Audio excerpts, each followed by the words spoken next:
Bismillah ar-Rahman ar-Rahim. My very dear brothers, President of Azerbaijan, Ilham Aliyev, and President of Turkey, Recep Tayyip Erdogan, Honorable Ministers, Excellencies, distinguished guests, and our brothers and sisters from Lachen, ladies and gentlemen, Assalamu alaikum, and a very good evening.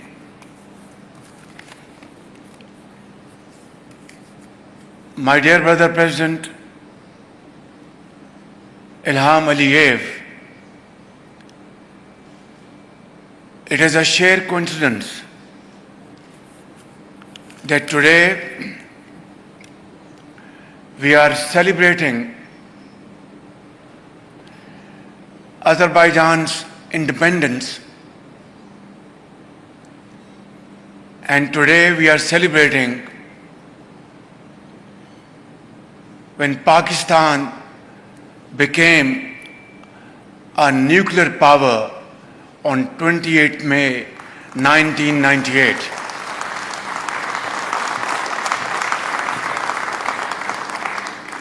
It is therefore, it's a great pleasure and honor to participate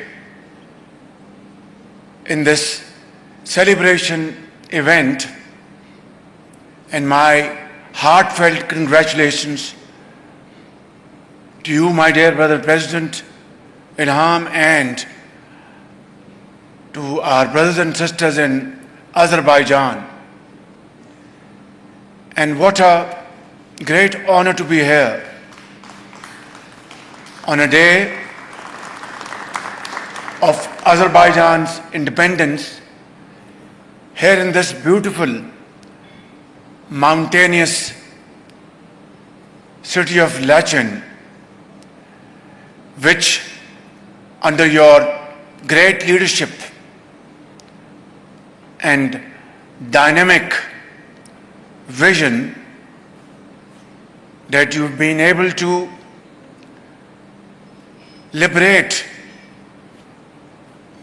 Karabakh after 30 years. And in that, your armed forces fought bravely, and our salute to those martyrs who laid their life for this great cause, and to those Ghazis who stood firm and fought the enemy with great grit and great courage. I congratulate you once again for this wonderful contribution to your nation. And in that struggle, our brother President Tayyip Erdogan and our brothers and sisters from Turkey were a source of great support and encouragement to Azerbaijan on that hour of need, and Turkey's support was outstanding during that period. Pakistan, in all humility, also contributed towards this great cause, and we offered all brotherly, diplomatic, political support to our brothers and sisters in Azerbaijan, because It came from our heart. It was a cause worth supporting. It was a cause worth standing by our brothers and sisters of Azerbaijan. Therefore, I can say, ladies and gentlemen, that today that old adage is slightly transformed. We used to say, two souls and one heart. Today, it is now changed forever to three souls and one heart.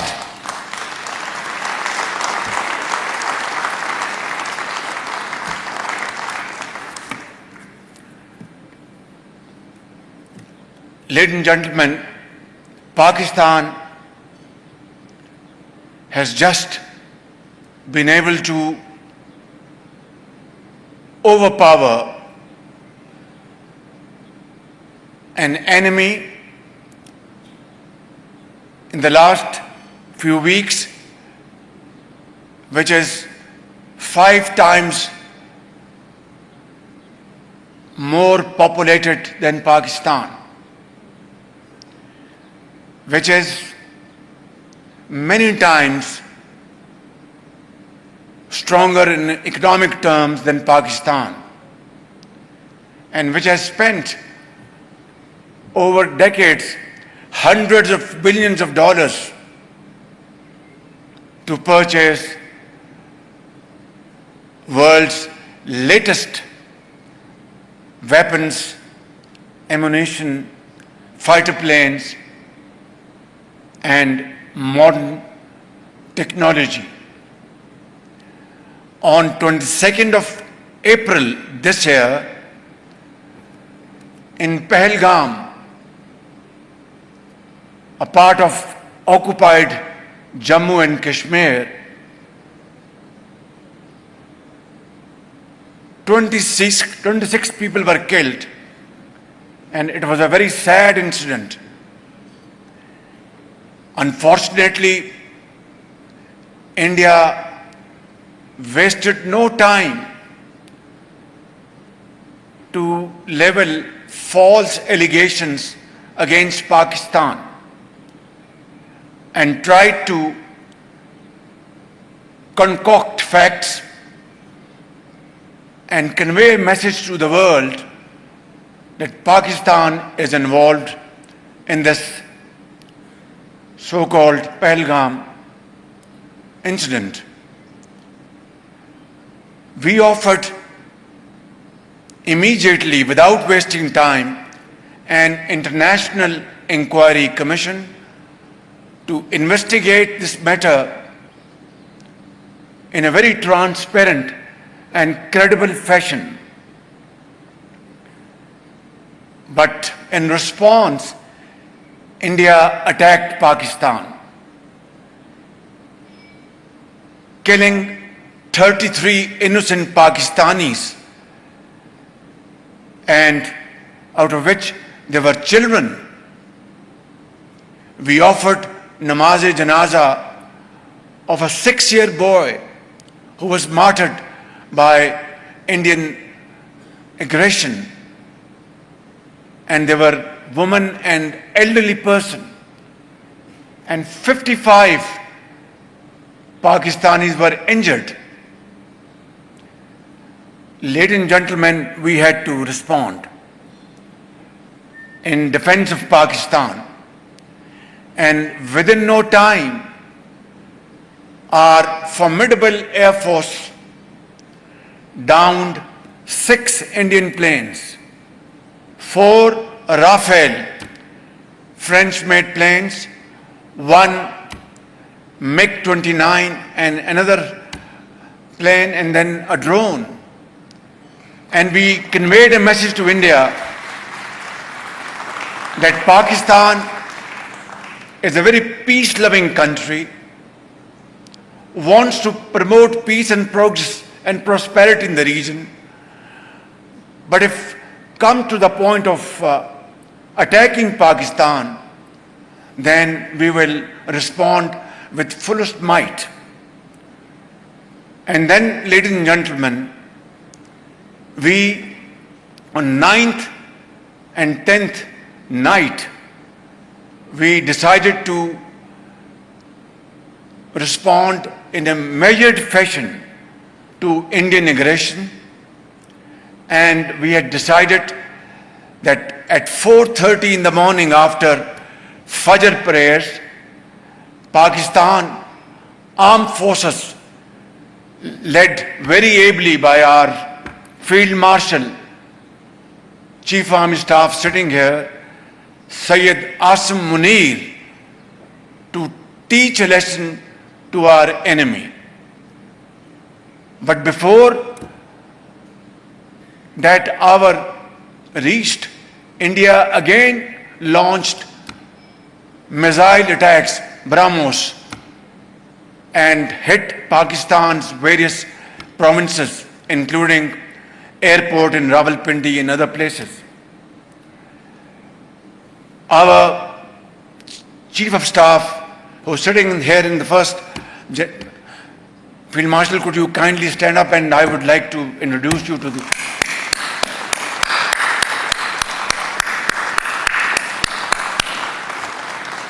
He told me that Prime Minister, India has again attacked. His voice was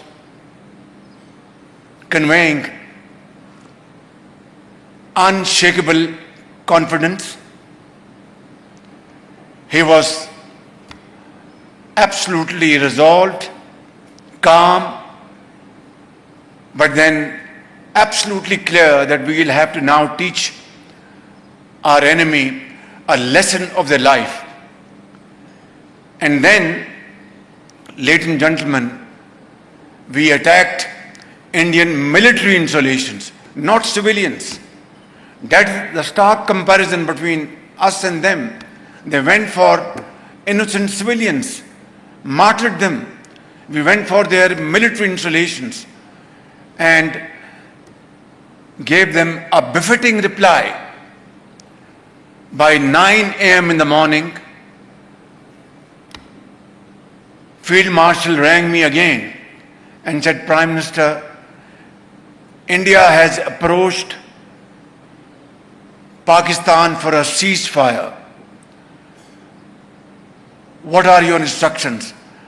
I said, Field Marshal, Allah Almighty has given us a victorious day, a glorious victory. Now let us accept this request of India for a ceasefire, because we believe in peace. We want ceasefire. We want this war to be averted at all costs. Ladies and gentlemen, this is what I wanted to bring it up today for your kind consideration. Azerbaijan was attacked by Armenia, and Turkey and Pakistan were standing by Azerbaijan like a solid rock. Pakistan was attacked by India, and my very dear brother, President Erdwan, and our brothers and sisters in Turkey were standing by Pakistan like a formidable fortress. And my very dear brother, Ilham Aliyev, and our brothers and sisters in Azerbaijan came to show their complete solidarity with Pakistan within no time. This was one of the finest moments in our history. Three brotherly countries were together like a family, sharing its difficult time. We will never forget this kindest of favor on the part of my very dear brother, President Erdwan, and of course my very dear brother, President Ilham. And believe me, even if I want to pay them back, I don't have sufficient words to thank them. Allah Almighty will certainly reward you for this great fraternity, brotherhood, and your very sincere show of support. Tashakkar-e-diram, tashakkar-e-diram.